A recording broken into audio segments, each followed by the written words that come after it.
5 تا از بهترین روش‌های درمان خانگی کبد چرب. هلو گایز، چطورید بچه‌ها؟ توی این قسمت میپردازیم به 5 تا از روش‌های درمان خانگی کبد چرب. کبد چرب یکی از مشکلات رایج جامعه ما هستش که با تغییرات سبک زندگی و رژیم غذایی نامناسب به وجود میاد. با استفاده از روش‌هایی که داخل ویدیو بهتون میگیم میتونید که با استفاده از اونو کبد چرب خودتون رو داخل خونه درمان بکنید. اولین مورد مصرف میوه و سبزیجاته که یکی از راه‌های مؤثر در درمان کبد چرب افزایش مصرف میوه‌ها و سبزیجاته که این مواد غذایی به علت آنتی‌اکسیدان‌هایی که دارن باعث میشه که کبد چرب شما از بین بره.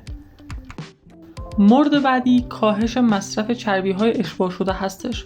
چربی‌های اشباع شده موجود در غذاهای مختلف مثل گوشت قرمز، بیسکویت، تنقلات میتونه که باعث کبد چرب بشه و اون رو تشدید بکنه. پس بهتون توصیه میشه که اگر که از این مواد استفاده میکنید کلاً بذارید کنار و سعی بکنید که یک رژیم غذایی مناسب داشته باشید.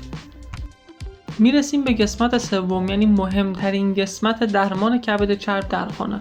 برای اینکه بتونید کبد چرب خودتون رو داخل خونه درمان بکنید بهترین روشش ورزشه و اگر که میخواین خیلی سریعتر این اتفاق بیفته باید به صورت منظم ورزش بکنید و سعی بکنید که برای ورزش ها به صورت هوازی باشه که میتونه تاثیرش رو چندین برابر بکنه.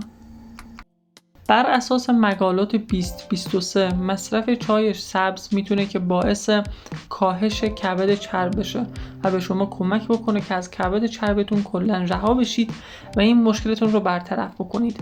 پس حتما بهتون پیشنهاد میکنم که روزانه 2 الی 3 فنجان چای سبز مصرف بکنید که این مشکلتون برطرف بشه. مورد آخر، مورد پنجم، کنترل استرس و خواب مناسبه. استرس مزمن و کمبود خواب میتونه که به افزایش خطر بروز کبد چرب منجر بشه. بنابراین برنامه‌ریزی برای کاهش استرس و ایجاد یک روال خواب منظم بسیار مهمه و میتونید که از روش‌هایی مثل مدیتیشن، تمرین یوگا، تکنیک‌های تنفس عمیق و ایجاد یک محیط خواب مناسب استفاده بکنید تا بتونیم که اگر که امکان ابتلا به شرایط بیماری کبد چرب رو داریم ازش جلوگیری بکنیم و به این بیماری مبتلا نشیم. خب بچه‌ها، مرسی که تا آخر ویدیو با من همراه بودین. اگر که کانال من رو ساب نکردین حتما ساب بکنید. هر نظر و ایده‌ای هم که داشتین داخل کامنت ها برام کامنت بکنید. حتما کامنت هاتون رو میخونم و سعی بکنیم که همه اطلاعات سلامتیمون رو با کمک هم بیشتر بکنیم تا بتونیم یک جامعه سالم داشته باشیم.